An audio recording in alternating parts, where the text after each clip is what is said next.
तो दोस्तों welcome to the my YouTube channel educational point. तो स्वागत है आपका मेरे इस नए वीडियो में।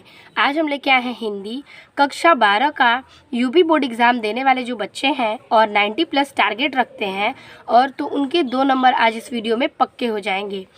15 मुहावरे जो हैं 15 मुहावरे एवं लोकोक्तियाँ वाक्य प्रयोग के साथ वो आपको इस वीडियो में मिल जाएंगे। ठीक है, ये आपको मुहावरे के लास्ट वीडियो है और वीडियो इतनी इंटरेस्टिंग है कि आपको पूर्ण रूप से आपको इसमें मुहावरे मिल जाएंगे और इससे बाहरी आपको नहीं पूछे जाएंगे मुहावरे। ठीक है, तो मुहावरा पहला है कि हम पहला देखेंगे मुहावरा जो कि है होश उड़ जाना। ये जितने भी मुहावरे हैं ये बोर्ड एग्ज़ाम में पूछे जाने वाले मुहावरे हैं। ठीक है, पूछे गए हैं बोर्ड एग्ज़ाम में। ठीक है, होश उड़ जाना इसका होगा घबरा जाना।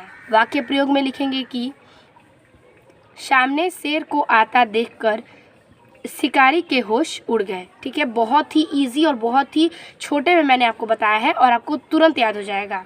होश उड़ जाना यानी कि घबरा जाना और इसका वाक्य प्रयोग होगा सामने शेर को आता देखकर शिकारी के होश उड़ गए।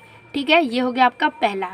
दूसरा है कलई खुल जाना, इसका होगा भेद खुल जाना। वाक्य प्रयोग में लिखेंगे पत्रकारों ने अनेक नेताओं की कलई खोल दी, यानी कि जो भी रहस्य की चीज़ें होती हैं पत्रकारों ने उसे पेपर में अखबार में छाप दिया तो नेताओं की सारी कलई खुल गई। तो यही हो गया कलई खुल जाना। ये हो गया आपका दूसरा। तीसरा कह रहा है कि मक्खन लगाना यानी कि चापलूसी करना। मक्खन लगाना का मतलब होता है चापलूसी करना। इसका हम वाक्य प्रयोग में लिखेंगे कि दिनेश अधिकारियों को मक्खन लगाने में ही लगा रहता है। ठीक है, यानी कि दिनेश जो है नाम का लड़का अधिकारियों को यानी कि बड़े बड़े अधिकारियों को मक्खन लगाने में ही लगा रहता है। अब हम देखेंगे अपना चौथा कह रहा है अक्ल का दुश्मन, इसको कहते हैं मूर्ख। ठीक है, इसका अर्थ होगा मूर्ख। वाक्य प्रयोग में लिखेंगे कि मनोज अक्ल का दुश्मन है। ठीक है, जो मूर्ख होते हैं उसी को हम लिख देंगे कि मनोज जो है वो अक्ल का दुश्मन है। पांचवा है आपका हरे सावन हरे न भादो सूखे। ये आपको 2024 में भी पूछे गए हैं कि सावन हरे न भादो सूखे। इसका होगा सदा का समान रहना, सदा एक समान रहना। वाक्य प्रयोग लिखेंगे सच्चे महापुरुष न सावन में हरे होते हैं और न भादों में सूखते हैं। जो महापुरुष होते हैं वो एक समान ही हर मौसम में रहते हैं, उन्हें किसी से न लाभ न किसी से हानि है, वो सिर्फ अपनी प्रेरणा ही देते हैं। इसलिए हम लिख सकते हैं कि सच्चे महापुरुष न सावन में हरे होते हैं और न भादों में सूखते हैं। अब हम देखेंगे अपना छठवां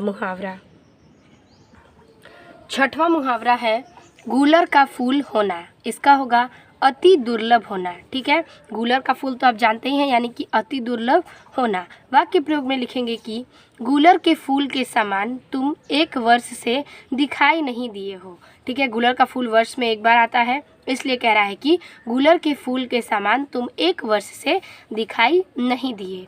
फिर सातवां कह रहा है कि हाथ पीले करना यानी कि विवाह करना। हाथ पीले करना का मतलब विवाह करना। वाक्य प्रयोग कमला ने अपनी पुत्री के हाथ पीले कर दिए। कमला किसी औरत का नाम है और वो अपनी पुत्री का विवाह कराती हैं, इसलिए लिखा गया है कि कमला ने अपनी पुत्री के हाथ पीले कर दिए। आठवां कह रहा है कि पापड़ बेलना का होगा कि कष्ट उठाना, यानी कि कई चीज़ें जो होती हैं हम कहते हैं कि इस चीज़ को करने के लिए हमने कितने पापड़ बेले हैं तुम्हें क्या पता। तो ऐसे ही है पापड़ बेलना का यानी कि कष्ट उठाना।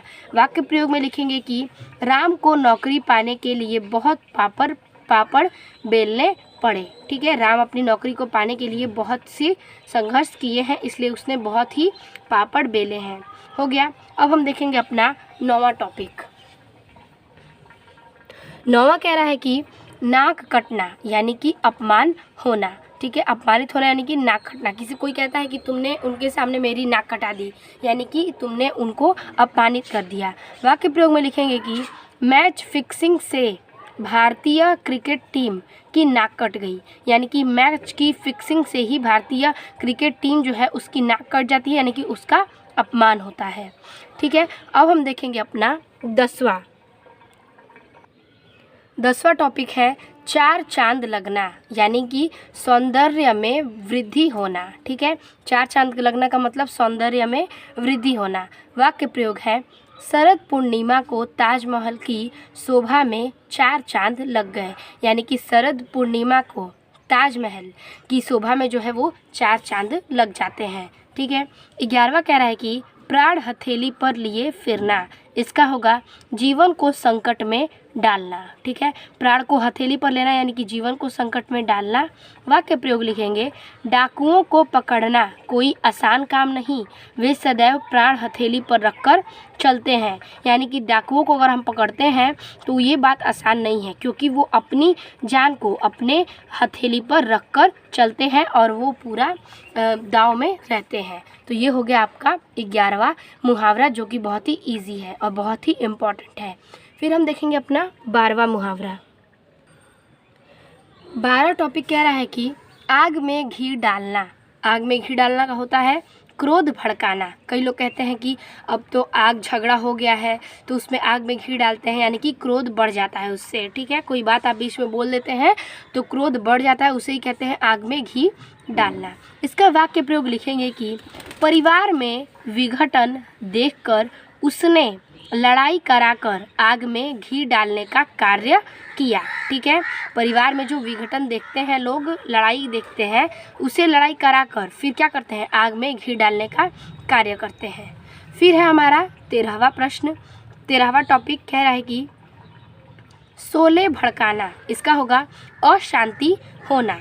वाक्य प्रयोग, कानपुर के दंगे ने पूरे शहर में शोले भड़का दिए हैं। ठीक है। शोले भड़काना जो है आपके 2019 के पेपर में आ गए हैं मुहावरे, तो आप इसे ज़रूर लिखिएगा। 14 कह रहा है कि धरती पर पाँव न पड़ना, इसका होगा असातीत खुशी मिलना। असातीत खुशी मिलना, धरती पर पाँव नहीं है, यानी कि मुझे बहुत खुशी हुई है और मेरे धरती पर ही पाँव नहीं है, वो कूद रहे हैं। तो इसका वाक्य प्रयोग होगा कि मोहन को 5 करोड़ की लॉटरी क्या मिली, धरती पर उसके पाँव ही नहीं पड़ रहे हैं। यानी कि मोहन को ही लॉटरी लग गई है, इसलिए उसके धरती पर ही पाँव नहीं पड़ रहे हैं। 15वां और आखिरी कह रहा है कि मुंह फुलाना, यानी कि असंतुष्ट होना। ठीक है। मुंह फुलाना का हो जाएगा असंतुष्ट होना। तो इसका वाक्य प्रयोग होगा, छोटी छोटी बातों पर मुंह फुलाना उचित नहीं होता है। ठीक है। तो यही हो जाएगा आपका वाक्य प्रयोग और इसके अर्थ। कई लोग सोचते हैं कि कुछ भी टॉपिक्स आएंगे तो उसका हम अर्थ अपने से बनाकर वाक्य प्रयोग बना सकते हैं, लेकिन अगर आपको अर्थ सही पता है, वाक्य प्रयोग आप सही से यूज़ कर रहे हैं, तब आपको पूर्ण रूप से नंबर मिल जाएंगे। ठीक है। इसलिए आप इस वीडियो को ज़रूर देखिएगा। आई होप आपको 15 मुहावरे समझ में आ गए होंगे। वीडियो अच्छी लगी हो तो लाइक कमेंट अपने दोस्तों को शेयर कीजिएगा। मिलते हैं आपसे ऐसे ही नए वीडियो में। और जो लोग बच्चे हिंदी के पेपर देने वाले हैं उन लोगों के लिए ऑल द बेस्ट, और तब तक के लिए धन्यवाद।